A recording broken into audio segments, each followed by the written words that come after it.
Double off the wall by Higgins. And once again, the Durham pitchers are unable to get the first out of the inning.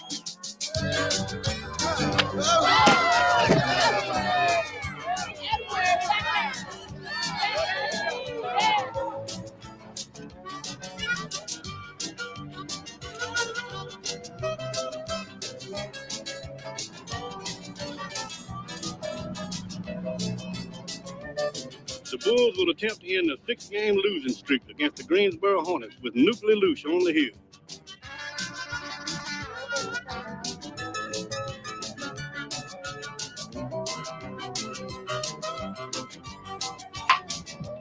Base hit to center field, off Lelouch.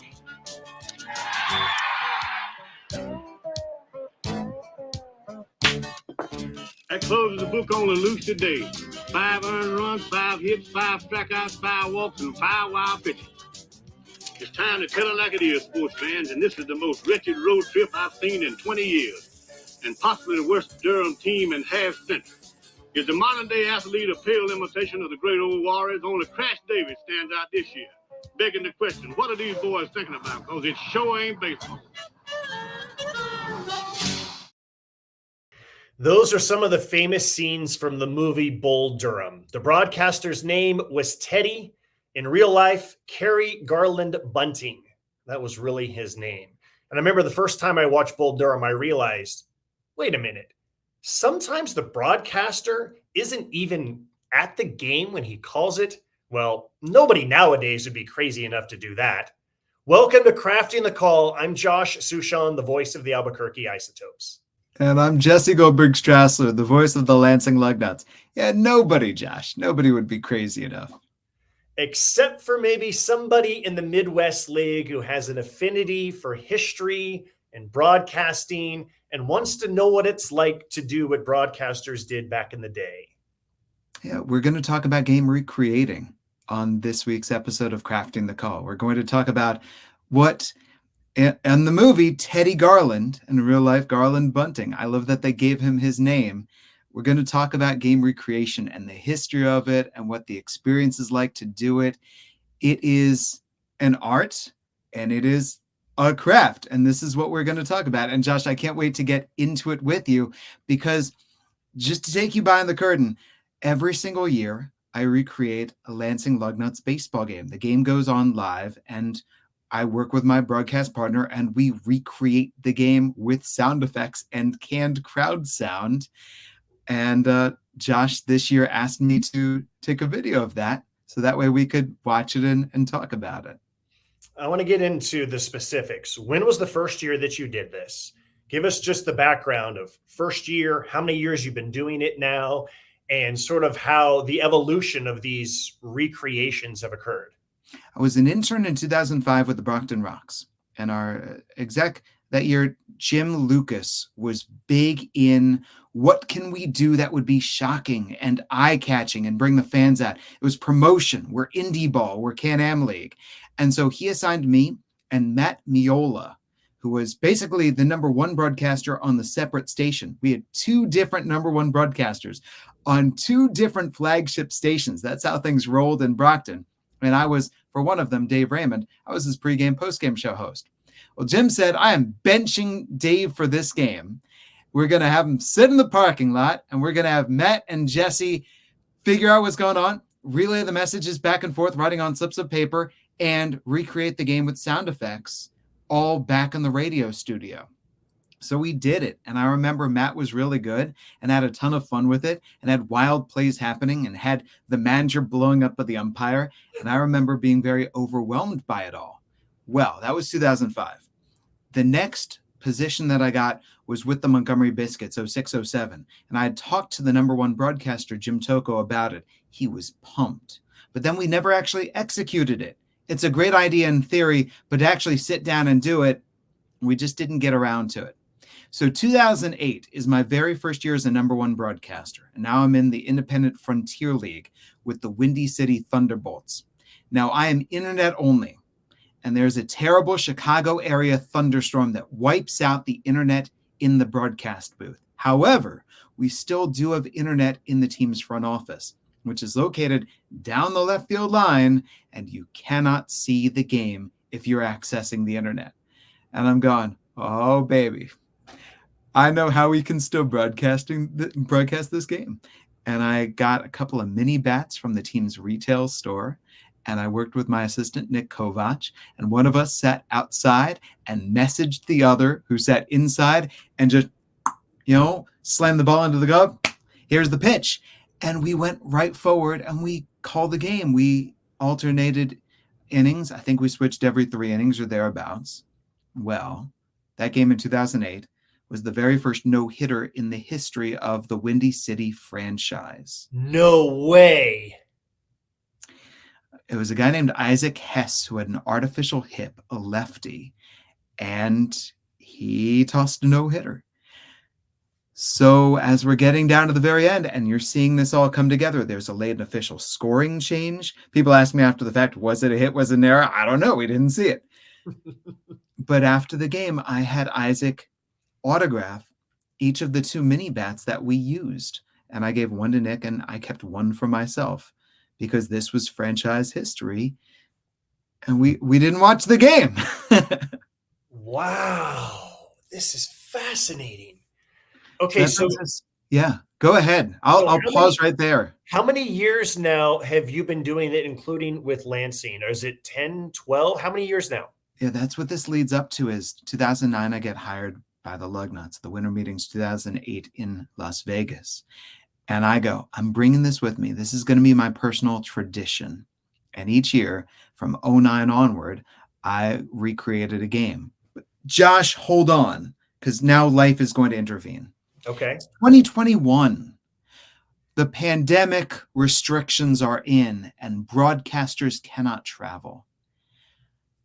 So now everybody is recreating games. And I get message after message after message from broadcasters across minor league baseball saying, I hear you're the guy with the canned crowd sound. I need whatever sound you've got. And what I've done is I've just put my recorder, my portable recorder. Here's one. I think this might have been even the one that I used. And I just put it out there for a wonderful Sunday afternoon at the ballpark. And I recorded crowd sound for 2 hours. And I grabbed everything that I could. I grabbed the fans booing because they hated the call. I grabbed different variety of cheering. And I grabbed a 30-minute, just the chatter and the hum of the crowd. Da-da-da-da-da-da. Everything that you would hear in the background. And now in 2021, I'm emailing every single bit of audio that I've got to broadcaster after broadcaster at every single level so that everyone will have it in the background as we're all having to recreate these games. Okay, I want to pause, though, because there's 2 types of recreation. Yes. One is which you're watching the game off a monitor. You're not there, but you can see most of the action based on how good the team's broadcasting crew is in terms of following things.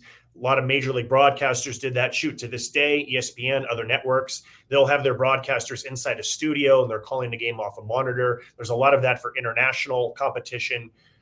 But what you do, you're not seeing anything. There is no monitor. You're just looking at, I guess, the game day feed of the pitches as they're coming in, and then you recreate it based on not being able to look at a monitor or anything. So let's get back into the history and where did this come from with Jim Lucas assigning us to do that?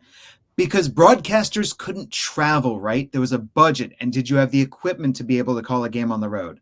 So if the team went on the road, you stayed back in the radio studio and you used the telegraph. They would wire in play-by-play. Josh, there are so many good stories about this. There's the classic Ronald Reagan story about the telegraph broke. And so in one version, he had a dog run on the field until they fixed it. And another version, he had 21 consecutive foul balls until they fixed it.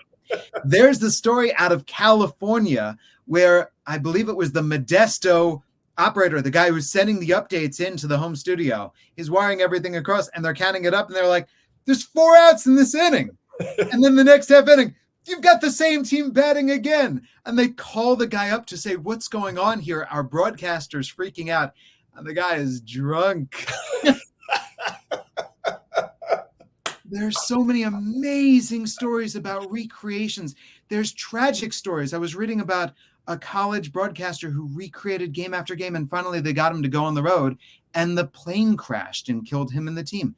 There's the history of baseball broadcast recreations in this nation is rich, and it would continue. We're talking 1930s and 40s and 50s and 60s, and you can keep on finding it 70s and 80s. Fine, talented broadcasters in this nation's history. There's Ronald Reagan, but here's Al Michaels, and here's, you name the person, and you go, this person got their start in game recreating. Let me tell you a quick Ernie Harwell story. Harwell would tell the story of he's in Atlanta, and they send a major league broadcast scout to listen to him, because at this time the networks are sending broadcasting scouts around just to see who's good, who do we want to have our eye on to bring up to the major leagues. And Harwell's clearly on the radar, because to fast forward, the Dodgers traded a catcher for him, traded Cliff Dapper for him when Red Barber had a bleeding ulcer. But he's still with Atlanta at this time. And the broadcast scout shows up. And the broadcast scout says to Ernie, do you want me to sit in here with the studio and watch you? Or do you want me to sit outside and pretend that I'm one of your listeners? And Ernie goes, I want you out there on that couch listening in like you're a listener. The broadcast scout goes, all right, I'm in. Ernie calls the game of his life, goes into extra innings. He's recreating it. He's doing the best he can. He's bringing it to life.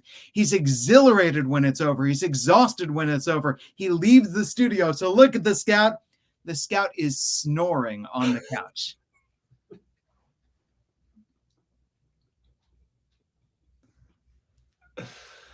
Oh my goodness. Wow.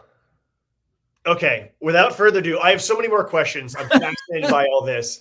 I will tell you that the first time that I remember reading about you doing this, wherever I read it, I was terrified about the idea of doing it myself, especially calling a Pacific Coast League game that's 14-12 and has 27 hits and 13 walks and everything else.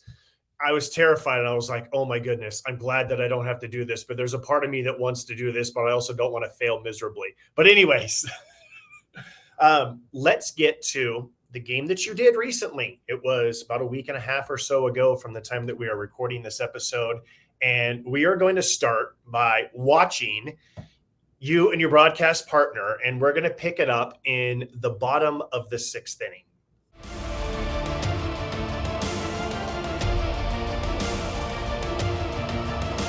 We're still scoreless as we move to the bottom of the sixth inning.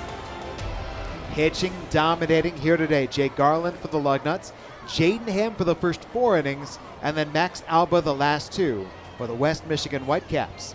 The Caps bring up 2, 3, and 4. Stevenson, Lorenzo, and Peck against the Miami Hurricane Jake Garland. There's the first pitch to Stevenson. Swung at and missed, strike 1. Stevenson is 0 for 2 with a fly out to deep center. On a ground out to third. Last inning, felt like West Michigan might have started something. Bennett Lee reached on a single, but Garland struck out Max Clark to end the rally just as quickly as it began. Crowd here is getting a little bit rowdy. There comes the 0-1 pitch to Stevenson. Line drive up the left field line, base hit. Butler heads into the corner to track it down. Stevenson flies around first, heading for second, and he pulls in with a double. Lead-off double for Seth Stevenson. His 105th hit, his 12th two-bagger of the year. And the Whitecaps are in business. Yeah. Okay, I want to pause here so you can just kind of explain some of the mechanics of what you're doing, what you're watching, how you're getting yourself ready for these calls. So I have my crowd sound in the background behind me, but I also have pulled up, I can push a button to bump the crowd up. And if I know that something good is going to happen, I'm going to press it to get the crowd all primed. And then I am now waiting for the crowd to start to explode and trying to time the crack of the bat. I've got everything in front of me, and we look at the telegraph. The modern day telegraph is the game day, ball, strike, double. This year we went off the game day. We're sitting in the home broadcast booth. There's the microphone pointed right behind us that we can put all the sound effects into, the glove and the ball, the doorstop whacking the bat, and we're just looking at an empty field following along with that game day and scoring. Let's get back to it. Yeah, it's a good swing right there. It's their first extra base hit tonight. Jake Garland had given up a few singles, but hard contact. Stevenson gets aboard. And once again, Whitecaps immediately putting the pressure on. Tyrone Lorenzo now. No score in the bottom of the 6th inning. That could change here in a hurry. But Lorenzo is hitless so far in the series. 0 for 2 today. The pitch. Fouled up and away over the left side. Back over the screen. And right into the hands of a young fan wearing a Lugnuts cap. Just behind the home dugout, wearing the Lugnuts red and black. Brought the glove to the ballpark. Fans around him don't much like it. That's a nice snag. You can't hate on the youngster for choosing the right team. No, sir. The switch hitting Lorenzo, DHing today, batting left. Garland throws. Fastball up and away. 1 ball, 1 strike. Love it. Adam, as I was walking around the ballpark yesterday, I saw a different fan wearing his Lugnuts jersey, his Lugnuts baseball cap, with the general manager of the Whitecaps, Jim Jarecki. Jim looked at me as if to say, what? Did you bring this guy here? 1 ball and 1 strike. Here's the pitch to Lorenzo. Up and in. Ball 2. Well, you don't want to fall behind Tyrone Lorenzo. It's a recipe for trouble. Stevenson at second, no score. Here's the pitch. He rolled it over on the right side. Case Yamauchi gloves. Throws to first. Lorenzo's out. Stevenson over to third. 1 gone. Works as a sacrifice for West Michigan, and it kind of seems like we've started this inning in extra innings with a runner at second base. That's true. Here's Johnny Peck. He's 1 for 2 already today. Singled his last time up.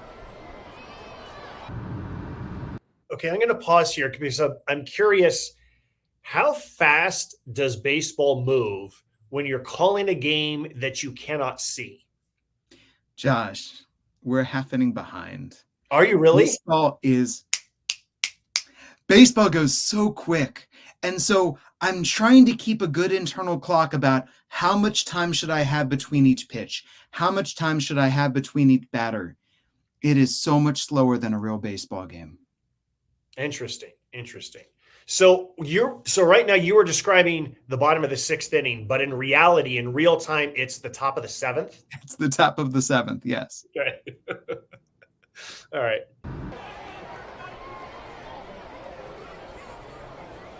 Peck steps in from the right side.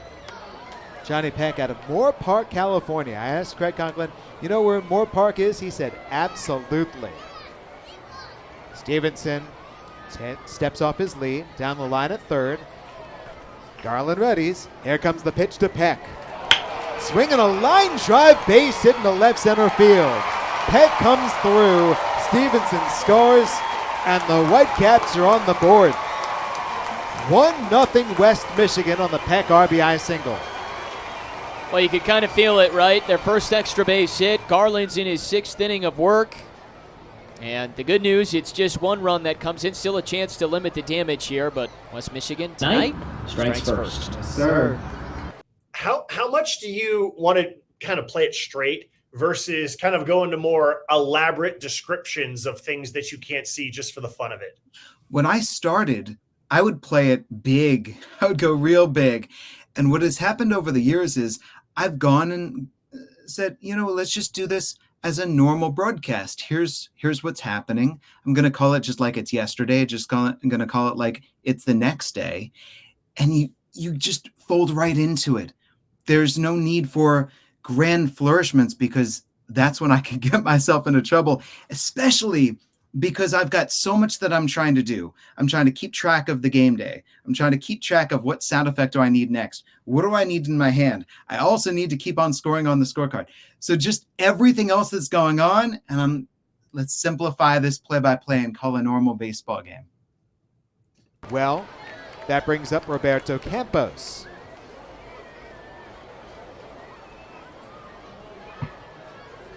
One nothing Whitecaps, and a game like this, it feels like 1 run really does carry significant weight to it.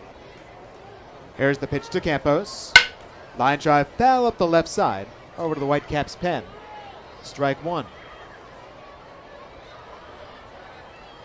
Can I tell you a big temptation? Yeah. Because we're a half inning behind, is to make every single plate appearance last one pitch. Oh, on the 5th pitch, he's going to fly out to right. Why do I have to wait till the 5th pitch? So how often would you shorten a plate appearance just to kind of get back up into time? Yeah, every now and then, Adam and I would comment, oh, they've gotten really aggressive this half inning.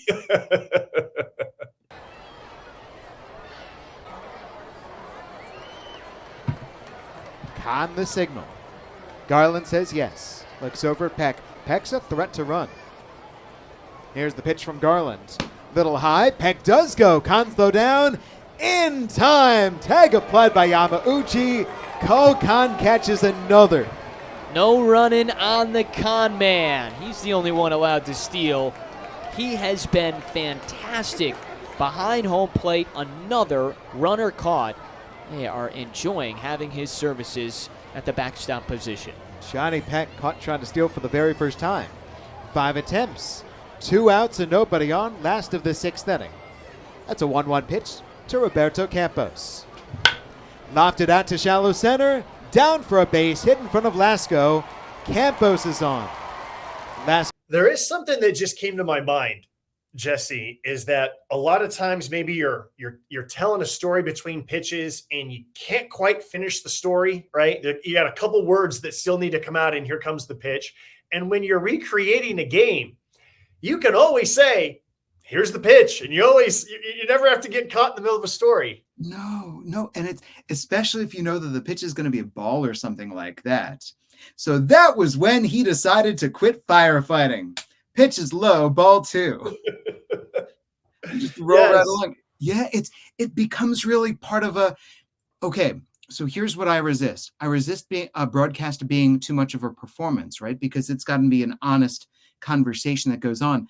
But a game recreation is a performance. I feel like sometimes I might use the phrase, he's really not much of a threat to run over there at first base. And then when he does steal, then I kind of make fun of myself. That once again goes to show how little I know about baseball, right? You kind of like mock yourself when you say something, it turns out the opposite thing happens. But I just really appreciated in that last clip where you were like, he's a threat to run, or whatever it was that you said, and then there's like this smirk on your face as you're pointing to your broadcast partner. It was all very well done. Bravo. We know it's going to happen, so we can set things up. Like I can say something like, you think he's going to come through here? Lasco lobs it in. How about that? Right after the caught stealing. That could have been an RBI single for Campos. As it is, the Whitecaps simply have a 2-out runner at first base. Well, that's great defense. That's why you need excellent defense behind your pitching. And Cole Con providing that to keep this a 1-run game.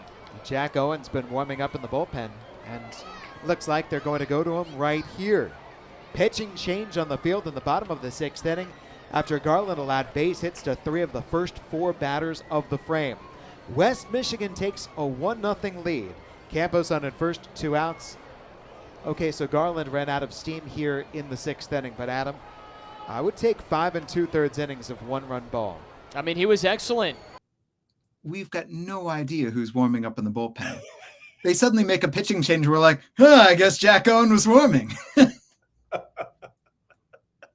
I mean, he was excellent.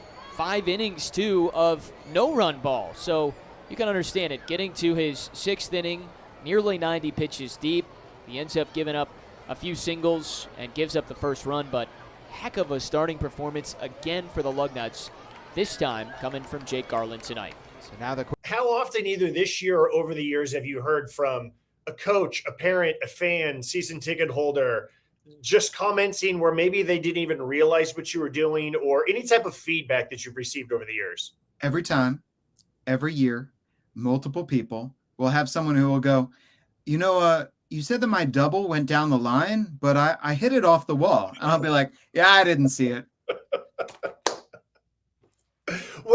What is their reaction when you tell them I didn't see it? So many people don't get it. The majority of people do not understand why I would recreate a game. And my soapbox is, I do it because it's something from the past. I do not want it to be a part of our present or future. Like, I am against the Blue Jays and the Angels broadcasters not traveling. I think that broadcasters need to be there on site in order to see everything. However, I do think it's important for the broadcast community to understand where we came from. So this is my tip of the cap to all of our forebears. So now the question is, can Jack Owen strand Campos? The left-hander out of Auburn originally signed as an undrafted free agent back in 2021. Owen comes in making his 35th relief appearance, only 16 walks, 33 strikeouts, and 48 2/3 innings. It's lefty-lefty to begin. Isaac Pacheco is the batter. Owen looks over at Campos at first. Here's the pitch to Pacheco. He swings and grounds at right side. Just ticks off of the diving Casey Yamauchi. Base hit trickling into right field. Campos steams for third. Scooped up by Jared Dickey charging in. He gets it into second. It's a single for Pacheco. And now the Whitecaps have runners at the corners. How much do you find, Jesse, that when you point, it just helps you describe things when you use your body in order to help get the words out? Yes, it helps enormously, especially because I need to gesture. When I don't gesture, my brain goes too fast and I stumble over my words. I constantly stumble over my words. That keeps everything right where I want it to be. It slows me down. Is anybody texting you any sort of, like we saw in the clip from Bull Durham, there was a woman who was on the phone, right? Are you getting any sort of text messages from anybody in West Michigan that's letting you know, like, hey, look out for this or anything like that? It's funny that you say that. There's a player on the Lugnuts named Danny Batista Jr. His father, the first, you remember him in the major leagues. Danny has a sort of base hit that we call a Danny special, which is simply punching the ball through the right side. He's a right-handed batter. He loves to inside out it. And so during the game, I suddenly get a text from our video assistant that says, this hit in the third inning, Danny special. And I totally ignored it. Going, that's really sweet of him to say. I think it's better for us to have no clue what's happening. Touche. Well, here we go. This is a big turning point in this game. Lansing's already given up a run. They've gone to the bullpen. They're teetering. And this third out needs to be recorded. Otherwise, West Michigan can open this thing up here. It's Luke Gold, yesterday's hero for the Whitecaps, with a walk-off single in the bottom of the 11th inning. Lefty Owen gets his sign. Here's the pitch. That's low, ball one. Well, I just went through the walk to strikeout ratio for Owen. If he's missing low, chances are it's purposeful. He's being careful. What a big-time trouble spot. Whitecaps leading 1-0. Lefty to righty. Owen's pitch. Backdoor breaking ball. Outside. Ball two. A ground out to short. A fly out to left field for Gold today. 13 home runs this season for West Michigan. A pitch from Owen. Popped up, but foul. Out of play off the right side. Didn't get good contact on that one at all. It just didn't sound right off the bat. Well, you're looking for another one of those right there. Soft contact, and hopefully defense is there to try and get out of this lengthier sixth inning. Owen comes set at the belt. At third, Campos. At first, Pacheco. Two gone. Here's the pitch. Line drive. Foul up the left field line and off into the stands. 2-2. Luke Gold from Ballston Spa, New York, against Jack Owen out of Aliso Viejo, California. Owen, 26 years of age. Can he muster things and get out of this jam? 2 balls, 2 strikes. Here's the break even. Just missed a little high. Oh, Adam looking at Hawkeye. That looked to have caught the zone, but it was ruled too far above the letters by the home plate umpire, Jeter Abdullah. Full cat to Luke Gold, and now Pacheco will be in motion from first base. It's an action pitch, and Owen steps off the rubber and resets. 1-0 West Michigan. RBI single by Johnny Peck earlier on in this inning. He was caught stealing. Campos at third, Pacheco at first. Pacheco runs 3-2. Fly ball deep left center. Johnny Butler heads into the alley and he runs it down. The side's retired. Luke Gold gave it a ride, but Johnny Butler got there. West Michigan collects 4 hits in the 6th. They score only 1 run. And as we go to the 7th inning, Adam Jackson returns with the call. It's the Whitecaps 1, the Lugnuts nothing. Bravo, bravo, bravo. If you hear where I said he didn't get good wood, that's me making fun of myself. You've got to hit the bat right. And every now and then I would mishit it. And I'd be like, oh, I got jammed. I was actually wondering a couple of things on that last moment. Do you, if it is like a double, do you try to hit it perfect to make it even louder compared to, like off the end or like off the middle if it's, a foul ball? Yes, we were practicing before the game. We were going, what do we want for a home run? What do we want for a grounder? What do we want for there's the whole barrel. We've got the whole bat to work with. I've got a doorstop that I can hit it with a fat part or a skinny part. Like I've got different sounds that I can make. And the whole thing is about being in control. So you can see right before where there's going to be contact, I'm just kind of taking that deep breath, getting myself all steady before here it comes. At one point in that last clip, you said that the pitcher stepped off. Do you happen to remember why you said that he stepped off to reset? Were you making sure that you knew what was about to happen or what? Oh, no, that's building tension. Oh, I know. Fly out, end of inning. So I'm going, what do I want to do for this fly out, end of inning? And that's me going, I got something for this. Let's build some tension. All right, so now let's skip ahead to the 9th inning of this one to see how Jesse and Adam called the end of their recreation. We are 1 hour and 50 minutes in. It's dark! And it's time for the 9th. And the Lugnuts are down 1-0 in the bottom of the 6th inning. The game's only run, Johnny Peck RBI single. The Lugnuts coming up here for the top of the 9th. Cole Kahn, right? That actually makes me think about something, especially during the summer months.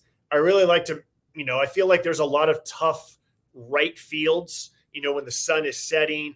Yes. And maybe, the right side of the infield, they're still looking into the sun, the left side. Since you're at the home ballpark, do you kind of use that as a guide, or are you just completely making things up in terms of sun and shadows and wind? Oh, the sun was setting, and I'm describing this gorgeous sunset. And Adam's like, yes, it must be gorgeous on the western side of because we're in the central. There's no way our sun is setting at the same time as them. But I'm going, our sun is setting. I'm going to make their sunset. And I'm just describing the horizon the whole way. Oh, I love it. By the way, you can see, Johnny, you can see a flaw of the Lansing broadcast booths here. For all of the broadcast booths, the light is behind you. You have no light on your counter. That's a problem. You might want to fix that in the future, Jesse. Yes, I think so. Johnny Butler, that's 9-1-2. And they take on a new pitcher, Adam. It's Iker Weezy, the right-hander, hailing from Venezuela. 6 feet tall, signed as a minor league free agent last year. Weezy spelled Huizi. How about that? How about that? Oh, get a layup. That's from the left side. 0 for 2 so far today. Here's the pitch. Called a strike, taking all the way. Kahn struck out, swinging in the 3rd. Flied out to the shortstop. It was a deep fly out into left center field, and Johnny Peck made a great catch in the 6th inning. At 0-1, breaking ball, strike 2 called. We had the rare F6. You had the rare what? We decided to have a fly out. When I say we, I mean I decided to call a fly out to the shortstop, with the shortstop really going out there deep into the outfield to go track it down. So by this point in the game, it's the top of the 9th inning. Is the game in real life over, or how much have you guys caught up by now? The game has been over for the last 10 minutes. Okay. 4 innings of work for Jaden Ham. He allowed 1 hit. Max Alba fired 2 innings. He gave up 1 hit. Tanner Cole up 2 innings, 1 hit. All 3 hit singles, 2 of them from Josh Kuroda-Grauer, the shortstop. It's an 0-2 pitch from Weezy. On the fastball, very high. Would not climb the ladder. When you're down by only 1 run, you don't need much. And the job for Kahn is simple. Just get on.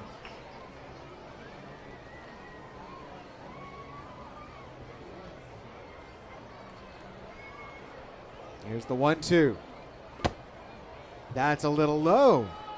2 balls and 2 strikes on Kahn. That's it. I mean, you need a base runner. And West Michigan, between their 3 pitchers tonight, they have shut down this Lansing offense. Kahn working his way back out of the count.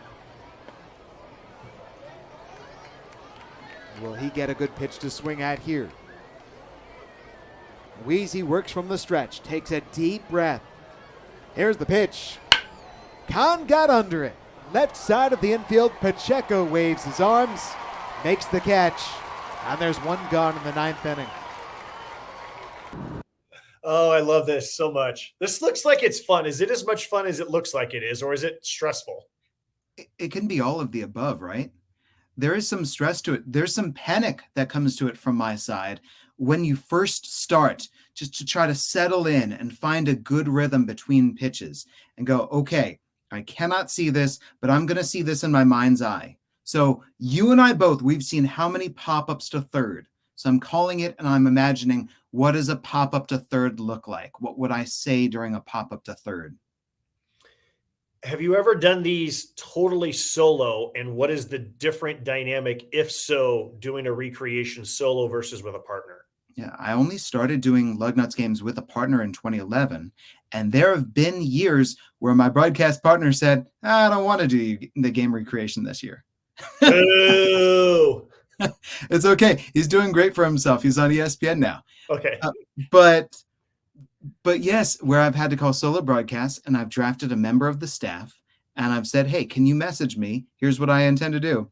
And a coworker just sits there, eats, chats, relaxes, and it's me the entire time. It's exhausting. But broadcasting is exhausting. It takes so much brain power. And yes, it is so much fun. But I have to tell you, the day after a game recreation, broadcasting feels so easy. You're going, oh, you mean I get to just describe what I see? This is great. That pitch was low.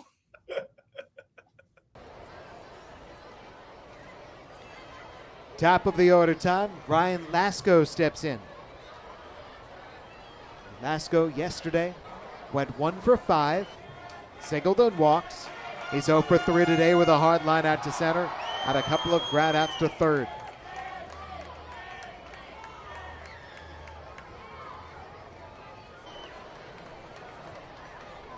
One nothing West Michigan. Right-hander throws to right-hander. Fastball outside. He yanked it. Ball 1. Well, Adam, we came into this game going, okay, the pitchers need to be better at the start and also at the finish. Yesterday, the finish was not great, but they also needed to find offense. They have not found offense. Here's the pitch to Lasko. Foul ball up the right side. 1 ball, 1 strike. They didn't really have a ton of offense yesterday, but they had just enough, and then they packed a little extra in the later innings, but still weren't able to get the job done. We are still under 2 hours. Game 2 of the 6-game series. A 1-1 pitch to Lasko. Slider outside. Ball 2. Boy, if Lasko makes it on with his kind of speed, you could do something. Johnny Butler on deck. He homered yesterday. The 2-1 pitch from Iker Weezy. Ball 3. Once again, slider outside. Are you guessing what pitch it is, or is any technology telling you the pitch? What do you think? I think you're guessing. I'm totally making it up. I'm going, I don't want to overtalk and I don't want it to sound not believable.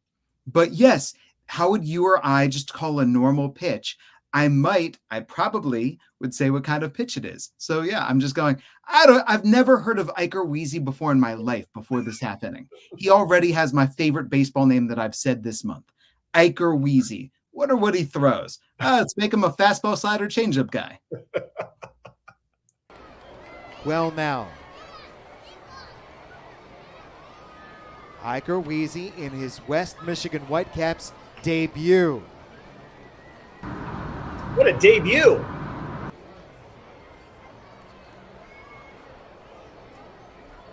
3-1 pitch to Ryan Lasko. Swung at and missed. Oh, he missed the fastball. Right by him, up in the zone. Count is full.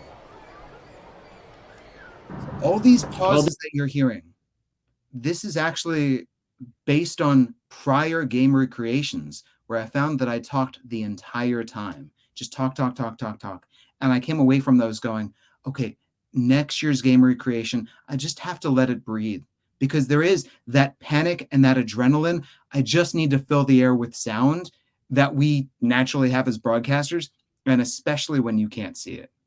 In your headphones that you guys are wearing, are you hearing the crowd noise that you've recorded? Yes, the crowd hum, yes. Yeah. Well, this is the guy that you want to get on. He's battled hard, and he hasn't been able to get on tonight, but he's got great speed. The Lugnuts would love him to be the guy that gets on base. Hiker Weezy at one point was in the Mets organization, then the Twins organization. He was signed as a minor league free agent by the Tigers. It's a 3-2 pitch to Lasko, and it's fouled away over the screen, up into the crowd behind the home dugout. 1 out, nobody on, 1-0 Whitecaps, top of the 9th inning from LMCU Ballpark. Weezy says yes to the sign from Bennett Lee. Again, the payoff. Line drive, foul up the left field line. Craig Conklin had to dodge it. And 98 off the bat, just out in front. Toss in a little Second rounder, Lasko. What was that? Toss in a little exit velo. Yeah. Out of Rutgers on the same day that the A's just added a third member of the Scarlet Knights to the Lugnuts roster, Drew Conover, arriving with the team earlier today. We expect to see him pitching tomorrow. Pale pitch to Lasko. Ground ball left side, grabbed by Pacheco. Fires to first, out number 2. Long plate appearance, but on the 8th pitch, Weezy gets Lasko, and the Lugnuts are down to their final out. Well, that's a heck of a battle right there from Lasko. What you want, we've seen the Lugnuts have great at-bats in the 9th inning all year long, but just doesn't quite get it through, can't get on base. And now it's up to Johnny Butler. 2 outs, nobody on in the top of the 9th inning. Johnny Barrels steps in. 1-0 Whitecaps. The center fielder, Clark, shading right now to right center. Shortstop Peck is up the middle. Here's the pitch to Butler. Ball 1 high. Once again, Weezy falls behind a Lugnuts batter. Didn't hurt him against Lasko.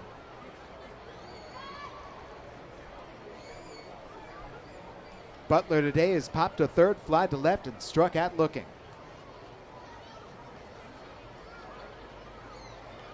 A ball 1 offering, down by a run, down to their final out in the 9th. Here it comes. High fly out to right, but there's plenty of room for Campos. Comes in to his right, makes the catch, and this ball game is over. The Whitecaps beat the Lugnuts by the final score of 1-0, and they have won both games to open up this series. The Lugnuts have dropped their last 5 in a row. And a tough one tonight. Lansing, again, it's the second straight evening they pitched it well, but just unfortunately couldn't get any runs tonight. And the Whitecaps feeling good as they've won the first 2 games of this series. Bravo. 1-0 couldn't be the PCL. No, not at all. Is it easier, more challenging? Describe a 1-0 recreation compared to a high-scoring recreation game. Good question. I think that 1-0 is relatively easier because there's only so many times that I need to hit the button to make the crowd go into a frenzy. Mm-hmm. You're just calling a lot of outs and base runners stranded.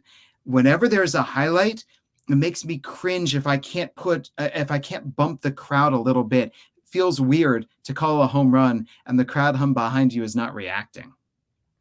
I want to share an anecdote from early in my broadcasting career. So I was a newspaper reporter for 10 years, made the transition to play-by-play announcer.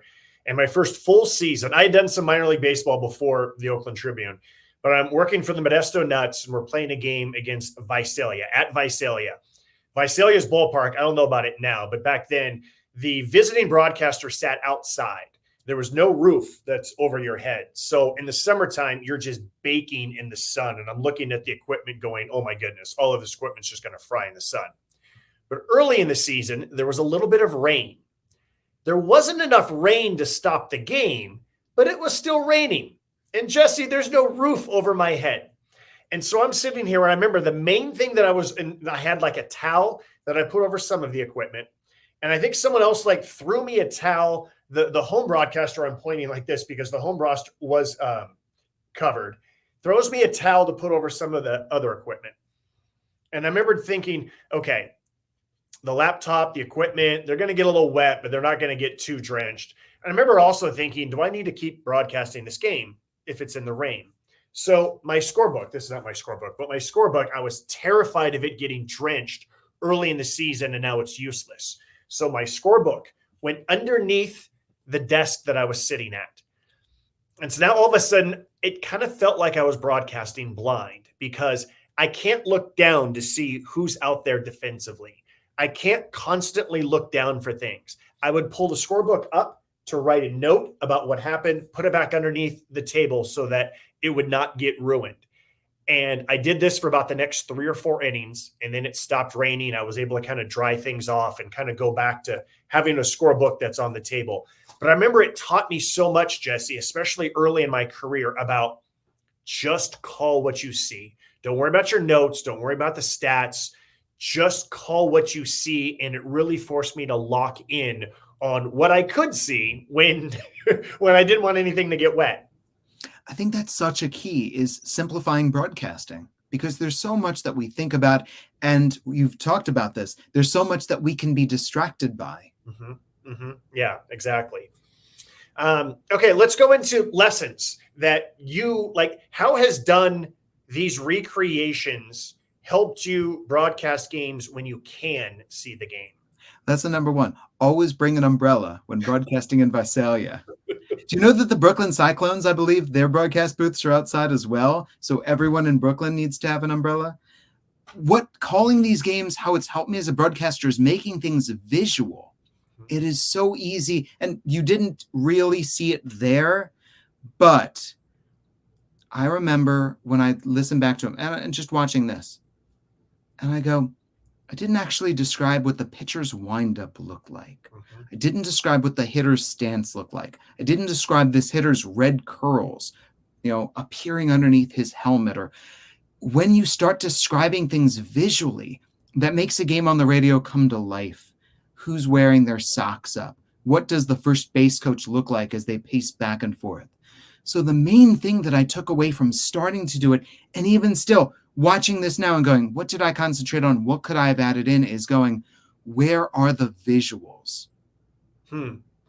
Yeah, that's really interesting, because as I was watching you, I was constantly thinking about how I would do this, what I focus on, and what things should I be focusing on. And there's the fun of, how can I make this line drive fun? But also, describing where infielders are positioned and which side of the rubber someone is, and whether they're in the front of the batter's box or the back of the batter's box, what their stance is like, and how they hold their hands in tight or up high. And those are things that I think about that are really fun. And I always feel like there's this balancing act, Jesse, between, and I did that yesterday, got 150 of these games. How many times do I need to keep saying what his delivery is like? Versus, well, most people aren't listening to every single pitch, Josh. So it's okay to repeat things, but how many times do you repeat things, I changed up what I did for my stats. I used to give all the stats. Here's what this guy's hitting, and homers, and RBIs, and OBP, and slugging, and here's how many games. And I would just go fully stats. And at some point I was just like, it's okay if I just say he's 1 for 3, or yesterday didn't do too much. Let's get back into the at-bat. It's interesting you say that, because Especially now that we have a 6-game series, I've really tried to think about this week is just the entity of this week more so than the entire season.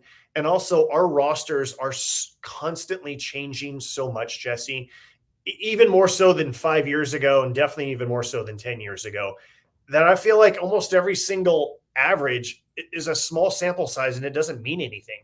So yeah, what do you do today? What do you do yesterday? What's he done this week? And just kind of focus more on the very recent as opposed to the big picture season. Yeah. What does this guy want to provide? What's going on right here? And then, and I still struggle with this, say the score. When in doubt, what's the score of the game? Okay, so for any broadcasters who watch this and they think, you know what, I want to recreate a game next year, at some point in my life, or maybe it's even someone who wants to get into this and maybe they feel like it's a way that they can practice broadcasting a baseball game, even though they can't see it. What would be your advice for those who want to do this? The first thing is, I think it's never been easier because you've got your game day. You can just pull up the play-by-play of any game, follow along, and just call it. Say, okay, I can call a strike. I can call a ground out to third. I've challenged broadcasters. I'll say, all right, how do you call a double to left? How do you call a pop out to first?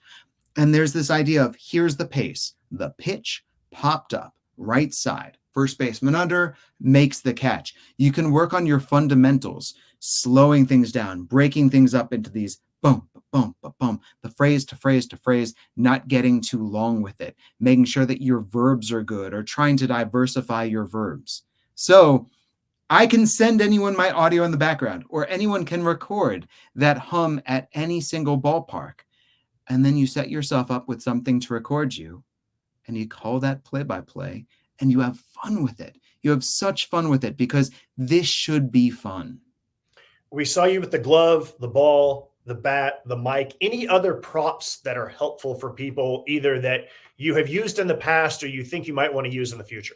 I used a doorstop this year. Some years I've used a croquet mallet. I used a wooden spoon one year, or I've used mini bats, any kind of wood that you can knock against other wood. Go ahead, mess around with that sound. All right. Well, this is super fun. I learned a lot. I'm 50-50 on whether or not I want to try this next year. Oh, my goodness. All right. I'll let you close this one out, Jesse, since you are the star of this episode. Again, I'm in awe of what you've done. I love that you understand the history of where we've come from as broadcasters and the tools that they used to have at their disposal compared to what we do have. I love history in baseball, and I really think that there's a lot that we can learn about history through baseball. So I think this is really neat that you have done this and you continue to do this. And I'm thrilled that we're able to highlight, spotlight, show you doing this, and now take it away. I'm proud that this appeals to you. This is a personal passion project on an annual basis. That's something that I go, I'm going to do this. And if other people don't get it, that's okay. But I'm kind of doing it for me. And I'm mostly doing it to pay tribute. And we're just going to do one baseball game. And it's all about honoring everyone who came before us. Because you and I, Josh, it's the old standing on the shoulders of the greats who came before us. And that's part of what Crafting the Call is too, is we have been honoring and listening to the greats. So this gets into, there's a tradition of baseball broadcasting that you and I and so many of our contemporaries are carrying forward with us. So thank you for joining me, and thank you for taking the time to talk about this. And I can't wait to read more about Ronald Reagan recreating baseball broadcasts before he became a politician. You can picture him with his cadence talking about that dog on the field. For Josh Suchon, voice of the Albuquerque Isotopes, I'm Jesse Goldberg-Strassler with the Lansing Lugnuts, and this is Crafting the Call.